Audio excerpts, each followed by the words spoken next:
പല ടൈപ്പ് സാധനങ്ങളാണല്ലോ, പല ടോണുകളുണ്ട് പല പ്ലാസ്റ്റിക്കിലും. അപ്പം അങ്ങനെ വ്യത്യസ്ത രീതിയിൽ ഇങ്ങനെ നോക്കിയതാണ്.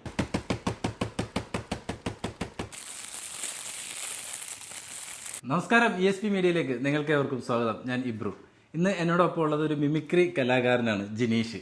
അതായത് മിമിക്രി എന്ന കലാരൂപത്തെ വളരെ വ്യത്യസ്തമായിട്ട് മിമിക്രിയിലൂടെ കൊണ്ടുവരുന്ന ഒരു കലാകാരൻ ആണ് ജിനീഷ് വന്നത്. എനിക്ക് ഒരുപാട് എന്നെ കുറേ ഫോൺ ചെയ്തു, ജിനീഷ് എന്താണ് ഇബ്രു എന്നെ കൊണ്ടുവരാത്തതെന്നൊക്കെ ചോദിച്ചുകൊണ്ട് വിളിച്ചു. അപ്പം അങ്ങനെയൊന്നുമില്ല, നമുക്ക് എല്ലാവരും ഒരുപോലെ തന്നെയാണ്. അപ്പോൾ നമുക്ക് ജിനീഷിൻ്റെ വ്യത്യസ്തമായിട്ടുള്ള സംഭവങ്ങളാണ് ഇന്ന് ഞാൻ കാണിക്കാൻ പോകുന്നത്. ജിനീഷ് എനിക്ക് തോന്നുന്നത് ജിംബൂട്ടൻ ടോപ്പ് സിംഗർ ജിംബൂട്ടനിലൂടെ വന്നു. പിന്നെ അതുപോലെ തന്നെ നിഴലിലൂടെ ഒരുപാട് വ്യത്യസ്തമായിട്ടുള്ള സംഭവങ്ങൾ ചെയ്യുന്നു. നടന്മാര് മുണ്ടെടുത്ത് വരുന്ന ഒരുപാട് സംഭവങ്ങൾ ചെയ്ത് വെറൈറ്റി ആയിട്ട് വന്നതാണ്. ഇപ്പൊ ജിനീഷിനെതിരെ ഒരു കേസുണ്ട് തൃപ്പൂണിത്തുറ മുനിസിപ്പാലിറ്റിയിൽ. കാരണം എന്ന് വെച്ച് കഴിഞ്ഞാൽ അവിടെയുള്ള ഈ പ്ലാസ്റ്റിക് സാധനങ്ങളൊക്കെ പെറുക്കിക്കൊണ്ട് പോയി വീട്ടിൽ കൊണ്ടുവന്ന് സൂക്ഷിക്കുകയാണെന്നുള്ളൊരു പരാതി വന്നിട്ടുണ്ട്. അപ്പോൾ അത് കഴിഞ്ഞ ദിവസമൊക്കെ ഭയങ്കര സോഷ്യൽ മീഡിയയിലൊക്കെ ഭയങ്കര തരംഗമായിട്ട് വന്നേക്കാണ്. അതുപോലെ തന്നെയാണ് ഇന്നിപ്പോൾ ഈ ഫ്ലോറിൽ വരാൻ നേരത്തെ ഇതെന്താ ഈ വേസ്റ്റ് ഇവിടെ കൊണ്ടുവന്ന് വച്ചേക്കണേന്ന് ഞാൻ ചോദിച്ചു. അപ്പോൾ ഇത് മാറ്റം പറയുമ്പോൾ ഇത് നിങ്ങളുടെ ആൾ കൊണ്ടുവന്ന് വച്ചേക്കണെയാന്ന് പറഞ്ഞു. അപ്പോൾ ഇത് ജിനീഷ് കൊണ്ടുവന്ന് വച്ചേക്കണെയാണ് ഈ പ്ലാസ്റ്റിക് സാധനങ്ങളൊക്കെ. എന്താ സംഭവം, എന്താ ഈ പ്ലാസ്റ്റിക് സാധനങ്ങൾ കൊണ്ടൊക്കെ ഇവിടെ വരാൻ കാരണം? ഇത് സംഭവം എന്ന് വെച്ചിട്ടുണ്ടെങ്കിൽ വേസ്റ്റ് അല്ല. ഇപ്പൊ പറഞ്ഞ പോലെ ഒരുപാട് ആൾക്കാരോട് ചോദിക്കും ഇത് എന്തിനെ പെറുക്കി കൊണ്ടുപോകണമെന്ന് ചോദിക്കും. സംഭവം ഇതുകൊണ്ട് കുറേ എഫക്റ്റുകൾ കണ്ടുപിടിക്കാൻ വേണ്ടിയിട്ടാണ്, പുതിയ പുതിയ എഫക്റ്റുകൾ. അതിന് വേണ്ടിയിട്ടാണ് അത് പെറുക്കി കൊണ്ട് പോകുന്നത്. അപ്പോൾ ആൾക്കാരോർക്കും വീട്ടിൽ കുറച്ച് സാധനങ്ങളുണ്ട് വേറെ അതുകൊണ്ട് ചോദിക്കും. അപ്പൊ അതേട്ടാ അതല്ല, ഇത് ഇങ്ങനെ സംഭവത്തിന് വേണ്ടിയിട്ടാണെന്ന് പറയും. അപ്പൊ അങ്ങനെ ഹരിതകർമ്മസേനയൊന്നും അല്ല, ജീവിക്കാൻ വേണ്ടിയിട്ട് കിടന്ന് ഓടുന്ന പാടാണ്. തീർച്ചയായിട്ടും. എന്താണ് ഈ പ്ലാസ്റ്റിക് കൊണ്ടൊക്കെ എന്തൊക്കെ സംഭവങ്ങൾ ചെയ്യണത്? ഞാൻ വെടിക്കെട്ട് ശബ്ദം ചെയ്യാറുണ്ട്, പിന്നെ ഓട്ടോറിക്ഷ പോകുന്ന ശബ്ദം ചെയ്യാറുണ്ട്, പിന്നെ അതുകൂടാതെ തന്നെ തയ്യൽ മെഷീൻ ചെയ്യുന്നതാണ്. അങ്ങനെയുള്ള കുറെ ഐറ്റങ്ങളൊക്കെ ചെയ്യാറുണ്ട്. ഈ പ്ലാസ്റ്റിക് അതെ, പ്ലാസ്റ്റിക് കൊണ്ട്. അത് പല ടൈപ്പ് സാധനങ്ങളാണല്ലോ, പല ടോണുകളുണ്ട് പല പ്ലാസ്റ്റിക്കിലും. അപ്പൊ അങ്ങനെ വ്യത്യസ്ത രീതിയിൽ ഇങ്ങനെ നോക്കിയതാണ്. എന്നാൽ നമുക്ക് ഈ സംഭവങ്ങളൊക്കെ ഒന്ന് പരീക്ഷിച്ച് നോക്കിയാലോ? ഓ പിന്നെന്താ. ഓക്കെ, നമുക്ക് ആദ്യം എന്താ ചെയ്യണം? നമുക്ക് ആദ്യം വെടിക്കെട്ട് തന്നെ. അപ്പൊ ഇത് വെച്ചിട്ടാണ് സംഭവം തുടങ്ങുന്നത്. ഓക്കെ. ഇത് മാലപ്പടക്കമാണ്. മാലപ്പടക്കം. ഇതിപ്പോ ഇടക്കിടക്ക് കൊണ്ടുപോട്ട് ആ ഗുണ്ടാണ്. ആയിക്കോട്ടെ, ഓക്കെ ഓക്കെ, ചെയ്ത് നോക്കാം. അപ്പൊ ഇത് പേപ്പറൊന്നും പരിചയപ്പെടുത്തണ്ടല്ല, ഇത് അറിയാലോ എന്തൊക്കെയാണെന്നുള്ളത്. ഇത് 5 കിലോ സാധാരണ ഗിഫ്റ്റ് പേപ്പറാണ്. ഇത് 3-5 കിലോ വാങ്ങുന്ന അരിയും ഒരു സാധനങ്ങളൊക്കെ വാങ്ങുന്ന സംഭവം. അപ്പൊ നോക്കാം അല്ലേ? ഓക്കെ.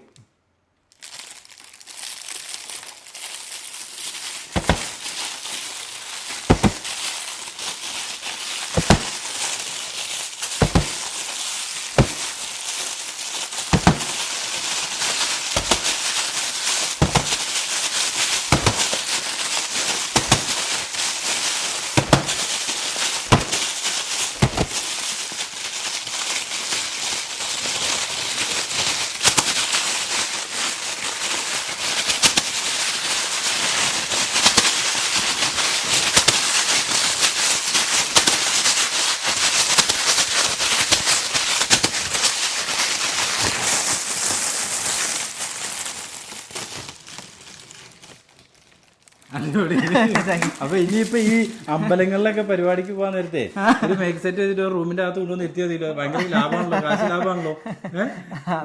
ഇനി വേറെ രണ്ട് സംഭവം ഉണ്ടല്ലോ, അരിപ്പൊടി മേടിക്കുന്ന സംഭവം. പുട്ടുപൊടിയുടെ പാക്കറ്റാണ് നമ്മൾ വേസ്റ്റ് ആയിക്കളയുന്ന സംഭവം. ഇതിൽ പല ടോണുകളുണ്ട്, ശബ്ദം കൂടിയതും കുറഞ്ഞതും. അപ്പൊ ഇത് ശബ്ദം കുറഞ്ഞ പേപ്പറിൽ വെച്ചാൽ നമുക്ക് ഈ തയ്യൽ മെഷീൻ വർക്ക് ചെയ്യുന്ന ശബ്ദമുണ്ട്, അത് നമുക്ക് നോക്കാം. ഓക്കെ.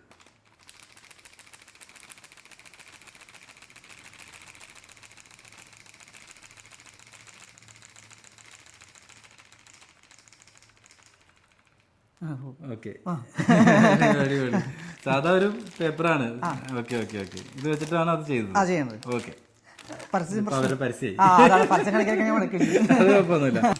അടുത്ത നമുക്ക് ഇതുപോലെ പുട്ടുപൊടിയുടെ വേറൊരു കവറാണ്.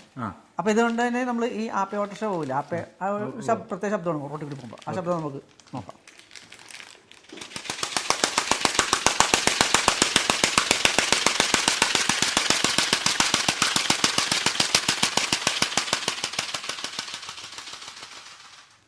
പോയി. ഇത് നമ്മുടെ മാസ്കിൻ ടേപ്പാണ്.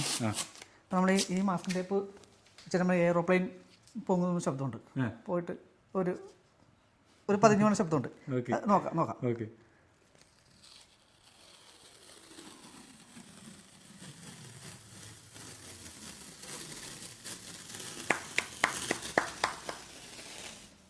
സൂപ്പർ, അടിപൊളി, അടിപൊളിയായിട്ടുണ്ട്. ഈ ടേപ്പ് വെച്ചിട്ട് ഇങ്ങനെ ചെയ്യാൻ പറ്റുമെന്ന് നമ്മൾ ഇപ്പോഴായിട്ട് അറിയണത്.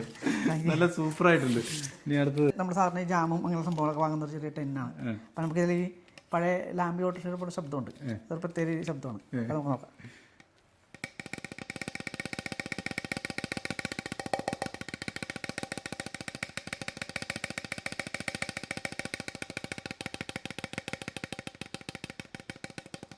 അടിപൊളി. ട്രെയിൻ നോക്കാം. ട്രെയിൻ പോണ ശബ്ദം. ഓക്കെ, ഇത് ഗിഫ്റ്റ് ചെയ്യുന്ന വേറൊരു മൂഡ് പേപ്പറാണ്, സൗണ്ട് കുറഞ്ഞ. ട്രെയിൻ പോണ.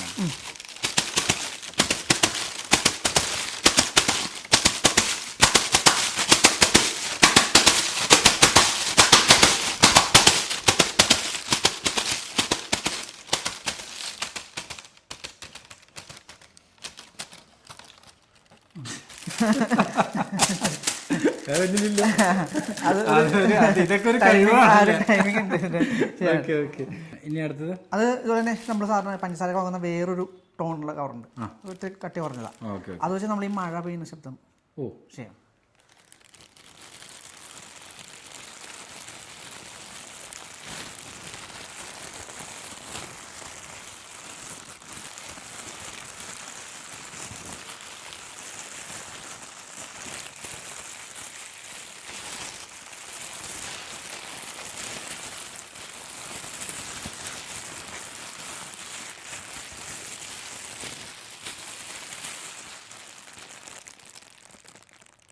ഓക്കേ, അടിപൊളി. ഇനി ബുള്ളറ്റ് പോകുന്ന ശബ്ദമുണ്ട്. അത് നമുക്ക് കുറഞ്ഞ വളരെ കട്ടി കുറഞ്ഞ പേപ്പറുണ്ട്, ഈ പഞ്ചസാര പോകുന്നുണ്ട് ഏറ്റവും കട്ടി കുറഞ്ഞ, അതിൽ നമുക്ക് ബുള്ളറ്റ് പോകുന്ന ശബ്ദമുണ്ട്. അത് നോക്കുക.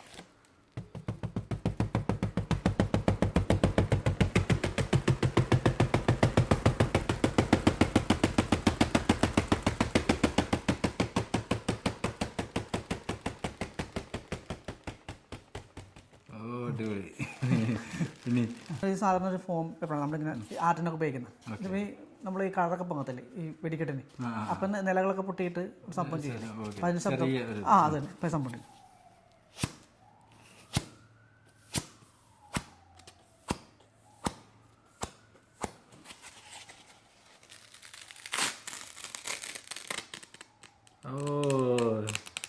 പൊട്ടി കഴിയുന്ന സാധനം. Okay okay okay, super. മറ്റേ പിക്ക് ഇതിലിടൂല്ലേ, അപ്പോൾ നമ്മൾ എഫക്റ്റ്. ഓക്കെ, അപ്പോൾ ഇതുപോലെ ഗിഫ്റ്റ് പൊതിയുന്നതിന് വളരെ നൈസായിട്ടുള്ളൊരു പേപ്പറാണ്. അത് നമ്മൾ കാട്ടുതീ പടരുമ്പോൾ ശബ്ദം കേൾക്കാം, ഇരിഞ്ഞ് കത്തുന്ന. Okay okay.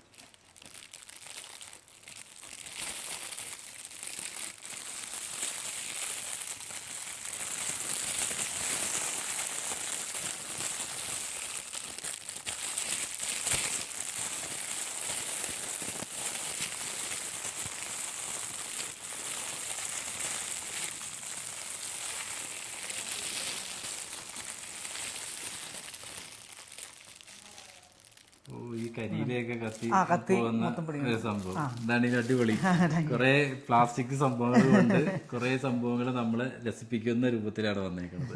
അപ്പൊ ഇനി വേറെ നെക്സ്റ്റ് എന്താ പ്രൊജക്ടുകൾ അങ്ങനെ എന്തെങ്കിലും? ഒരുപാട് ഇപ്പൊ ഇത് കഴിഞ്ഞിട്ട് ഒരുപാട് ആളുകൾ വിളിച്ചിട്ടുണ്ട്, ഡൽഹി പ്രോഗ്രാമായിട്ടും ബോംബെ പ്രോഗ്രാമായിട്ടൊക്കെ. പ്ലാസ്റ്റിക്കിന്റെ കമ്പനി ടീം എന്നെ വിളിച്ചിട്ട് ചോദിച്ചായിരുന്നു, അവർക്ക് അങ്ങനെ ഒരു ഈവന്റ് വെക്കുന്നുണ്ട്. അപ്പം നിങ്ങൾ കേരളത്തിൽ പ്ലാസ്റ്റിക് നിരോധിച്ചുകൊണ്ട് ഈ പ്ലാസ്റ്റിക് കൊണ്ട് നിങ്ങൾ ഇങ്ങനെ സംഭവം ചെയ്തുകൊണ്ട് ഞങ്ങൾക്ക് ഭയങ്കര ഇഷ്ടപ്പെട്ടു. അപ്പം അതുകൊണ്ട് നിങ്ങൾ ആ ഈവന്റിലേക്ക് ഞാൻ ക്ഷണിക്കുകയാണെന്ന് പറഞ്ഞിട്ട് അതിന്റെ ഡേറ്റ് ഒന്നും ഫിക്സ് ചെയ്തിട്ടില്ല. ബോംബെയിലൊക്കെ ഒരു പ്രോഗ്രാം വന്നിട്ടുണ്ട് എനിക്ക്, ഒരു പ്ലാസ്റ്റിക് കമ്പനിയുടെ. പുതിയ എന്തെങ്കിലും കണ്ടുപിടുത്തങ്ങൾ വന്നിട്ടുണ്ടോ? പിന്നെ ഒരു പുതിയതായിട്ട് ഞാൻ നടന്മാർ സ്റ്റണ്ട് ചെയ്യണതും അങ്ങനെയുള്ള ഒരു പുതിയ സംഭവങ്ങളൊക്കെയാണ് ഞാൻ കണ്ടുപിടിച്ചത്. നടിമാർ ഡാൻസ് ചെയ്യുന്നത് എങ്ങനെയാണ്, ഞാൻ ആദ്യം ഡാൻസ് കൊണ്ടുവന്ന ചാക്കോച്ചൻ ദിലീപ് ജയസൂര്യ കളിക്കുന്ന പോലെ തന്നെ നടിമാർ കാവ്യമാധവൻ മറ്റേ നമ്മുടെ മഞ്ജുവാര്യരൊക്കെ ചെയ്യുന്ന ഡാൻസ് എങ്ങനെയാണെന്നുള്ളത് നമ്മൾ ഫീമെയിൽ കെട്ടിയിട്ട് ചെയ്യാൻ പറ്റും.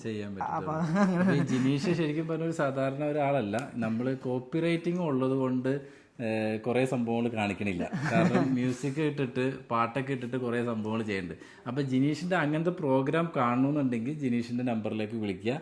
ജിനീഷ് വന്ന് നിങ്ങൾക്ക് ലൈവ് സ്റ്റേജ് ഷോകളൊക്കെ വന്ന് ചെയ്ത് നിങ്ങൾക്ക് തൃപ്തിപ്പെടുത്തി നിങ്ങളുടെ മനസ്സ് നിറയ്ക്കുന്നതായിരിക്കും അല്ലേ? ഇപ്പൊ ആരെങ്കിലും ട്രൂപ്പിൽ പോകുന്നുണ്ടോ? ഇല്ല, ഇപ്പൊ ആരും വിളിച്ചാലും ഞാൻ പോകും. സെൽഫായിട്ട് തന്നെയാണ്. ഓക്കെ, അപ്പൊ എന്താണെങ്കിലും ഒരുപാട് സന്തോഷമുണ്ട് ESP മീഡിയയിൽ വന്നതിൽ. ജിനീഷ് എന്നെയാണ് വിളിച്ചതെങ്കിലും വന്നതിൽ എനിക്കാണ് ഏറ്റവും കൂടുതൽ സന്തോഷം എനിക്കുണ്ട്. അപ്പൊ എന്തായാലും ഇനി ഒരുപാട് ഒരുപാട് ഉയരങ്ങളിലേക്ക് അതിട്ട് ഇതുപോലെയുള്ള സംഭവങ്ങൾ വേസ്റ്റിൽ നിന്നും അല്ലാതെയുമായിട്ട് ഒരുപാട് കഴിവുകളുണ്ട്. ഈ കഴിവുകളൊക്കെ പുറത്തെടുക്കുക. അപ്പോൾ അതെടുത്ത് ഇനി മുന്നോട്ട് ഒരുപാട് പോട്ടെ എന്ന് ദൈവത്തിനോട് പ്രാർത്ഥിക്കുന്നു.